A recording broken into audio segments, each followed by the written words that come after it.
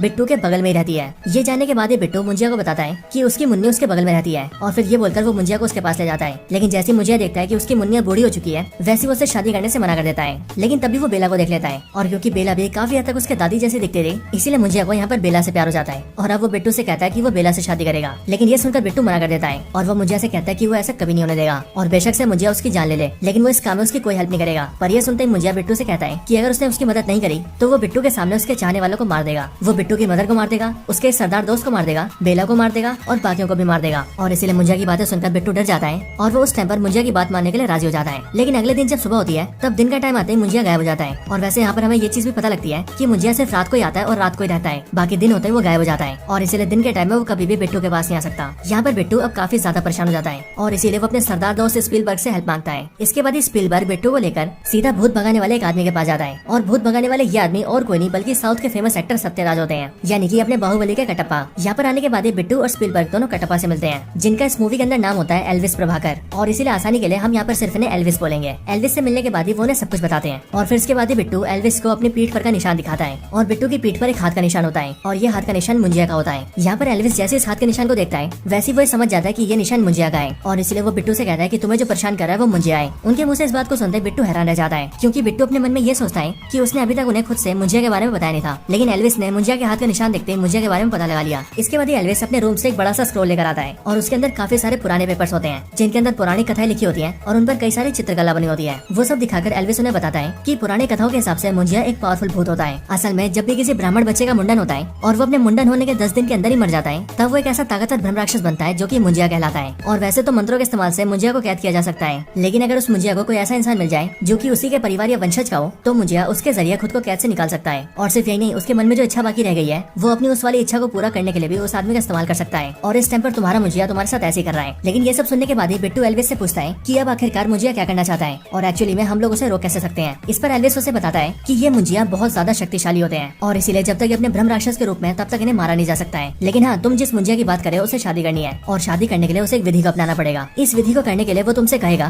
कि वो जिस लड़की से शादी करना चाहता है तुम लोग उसे लेकर सीधा उसी पेड़ के पास पहुंच जाओ जिस पेड़ में उसे कैद किया गया था। और वहाँ पर आने के बाद ही वो तुमसे ये भी कहेगा कि तुम उसके लिए किसी बकरी को पकड़ कर लाओ और जब तुम बकरी को भी ले आओगे तब वो तुम्हें बकरी के सर पर एक निशान बनाने के लिए कहेगा जो निशान कुछ ऐसा दिखता है। और हाँ, तुम उसके वंशज के हो, इसीलिए वो तुमसे कहेगा कि तुम इस निशान को अपने खून से बनाओ क्योंकि खून से बनाने के बाद ही वो निशान काम करेगा। और तुम जैसे अपने खून से उस बकरी के सर पे निशान बनाओगे वैसे मुझे अपने आप को उस बकरी में डाल लेगा और फिर उसके बाद वो उस लड़की से शादी करेगा। और एक बार जैसे उसने शादी कर ली वैसी वो लड़की भी मारी जाएगी, जिसके बाद मुंजिया उस लड़की की आत्मा को लेकर चला जाएगा और वो हमेशा हमेशा के लिए उस लड़की की आत्मा को अपने साथ रखेगा। और यही इस मुंजिया का मकसद है। हालांकि इसके आगे एल्विस उन्हें बताता है कि इस दौरान वो लोग मुंजिया को मार सकते हैं, लेकिन हाँ, मुंजिया को तभी मारा जा सकता है जब मुंजिया अपने आप को बकरी के शरीर में डाल देगा। लेकिन उनके पास काफी कम टाइम होगा क्योंकि जैसे मुंजिया बकरी के शरीर में आएगा वैसी वो लड़की से शादी करने लगेगा और अगर उसने शादी कर ली तो सब कुछ खत्म हो जाएगा। इसीलिए जैसे मुंजिया अपने आप को बकरी में डाले उन लोगों को वैसे उस बकरी को मार देना होगा क्योंकि जैसी वो बकरी मारी जाएगी वैसे उसके साथ ही मुंजिया भी खत्म हो जाएगा। हालांकि एल्विस उन सबको प्लान समझाने के बाद उनसे ये भी कहता है कि इस प्लान को अंजाम देने में वो भी उनका साथ देगा। अब इसके बाद ही बिट्टू ये समझ जाता है कि अब उसे क्या करना है और इसीलिए जैसे इसी रात को मुंजिया उसके पास आता है वैसे वो मुंजिया से कहता है कि वो मुंजिया की शादी बेला से करवाने के लिए राजी है और वो शादी करवाने के लिए बेला को गाँव लेकर जाएगा। इसके बाद ही बिट्टू बेला से मिलता है और वो बेला के सामने बहाना करके उसे अपने गाँव लाने के लिए राजी कर लेता है। जिसके बाद बिट्टू, बेला और उसका दोस्त स्पीलबर्ग तीनों उसके गाँव जाते हैं। बेला को गाँव लाने के बाद बिट्टू उसे नारियल पानी पिलाता है, लेकिन वो उस नारियल पानी में शराब मिला देता है,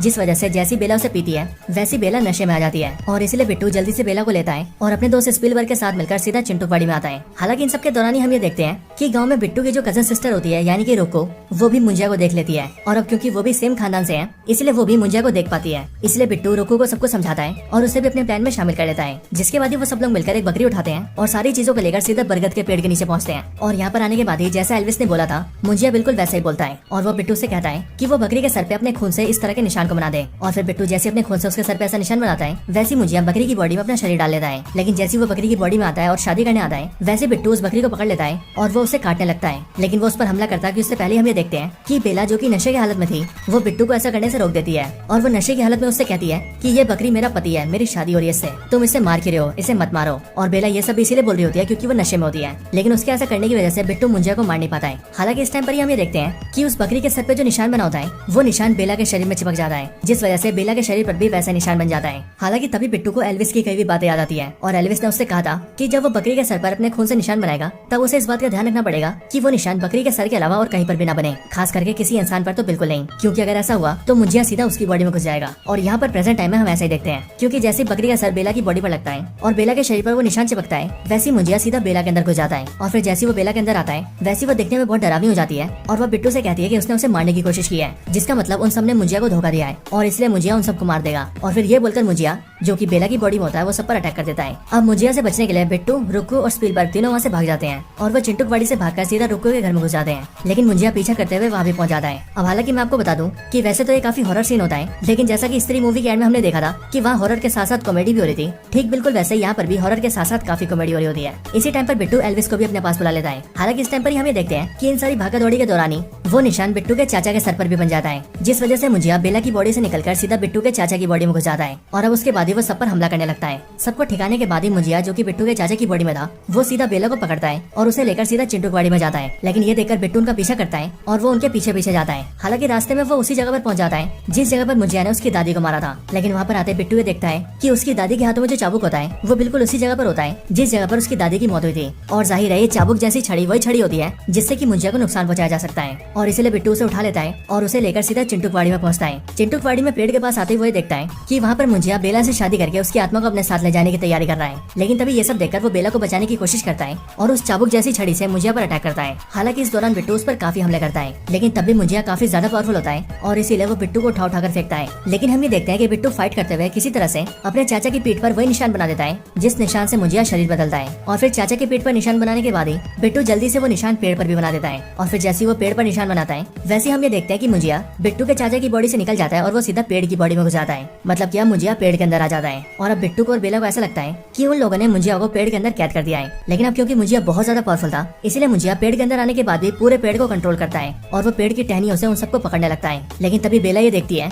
कि उस बरगद के पेड़ के पास ही एक लालटेन रखा है जिसके अंदर काफी सारा मिट्टी का तेल है। और इसीलिए बेला किसी तरह से उसे उठाती है और उसे लेकर सीधा पेड़ के ऊपर मारती है जिससे कि पेड़ के ऊपर मिट्टी का तेल लग जाता है। और फिर तभी बिट्टू ये देखता है कि उसके पास भी एक लकड़ी है जो कि जल रही है। और असल में ये वही लकड़ी होती है जिस लकड़ी को उन्होंने पहले रखा होता है, यानी कि उस टाइम पर जिस टाइम पर वो लोग मुंजिया और बेला की शादी करवा रहे थे। और इसीलिए बिट्टू उस जलती लकड़ी को उठा लेता है और उससे सीधा पेड़ में आग लगा देता है। पेड़ में जैसी आग लगती है वैसे हम ये देखते हैं कि पूरा पेड़ जलने लगता है और पेड़ के साथ साथ मुंजिया भी जलने लगता है। और इसीलिए बिट्टू मुंजिया की पकड़ से खुद को छुड़वा लेता है और वो बेला के साथ सीधा पेड़ से काफी दूर आ जाता है। जिसके बाद वो और बेला दोनों चिंटू की बाड़ी से निकल जाते हैं और इधर ये पेड़ काफी ज्यादा जल जाता है और हमें दिखाया जाता है कि अब मुंजिया खत्म हो चुका है। इसके बाद सब कुछ ठीक हो जाता है और बिट्टू भी बेला को लेकर पुणे आ जाता है। पुणे आने के बाद ही बेला उसे बताती है कि अब वो अपने काम के सिलसिले में ब्राजील जा रही है और इसीलिए वो कई साल बाद वापस आएगी। लेकिन बेला के जाने से पहले बिट्टू उसे आई लव यू कहता है और वो बेला से कहता है कि वो उससे सालों से प्यार करता है। लेकिन यहाँ पर बेला बिट्टू से कहती है कि वो बिट्टू से प्यार नहीं करती और वो बिट्टू को अपना दोस्त समझती है। पर ये सुनकर बिट्टू से कहता है कि अगर वो उसे अपना दोस्त मानती है तो वो उसका दोस्त बनकर ही रहेगा क्योंकि वो मुंजिया नहीं है जो उससे जबरदस्ती शादी करेगा। और फिर उसके ये बोलने के बाद ही ये सीन चेंज होता है और हम डायरेक्टली मुंजिया के पेड़ को देखते हैं। यहाँ हम ये देखते हैं कि मुंजिया के पेड़ की कटाई चल रही है और कुछ लोग मिलकर इस पेड़ को काट रहे हैं। लेकिन अगले पल हम ये जानते हैं कि मुंजिया मरा नहीं है और वो अभी भी जिंदा है और हमें यहाँ पर मुंजिया की झलक भी दिखती है। लेकिन इसके बाद ही मूवी एंड हो जाती है। लेकिन हाँ दोस्तों, अगर आप सभी ने स्त्री मूवी देखी है तो वहाँ पर आप सबने नोटिस किया होगा कि उस मूवी के एंड में भी स्त्री जिंदा बच जाती है और इसीलिए यहाँ पर भी इस मूवी में दिखाया गया है कि यहाँ पर भी मुंजिया जिंदा बच गया है।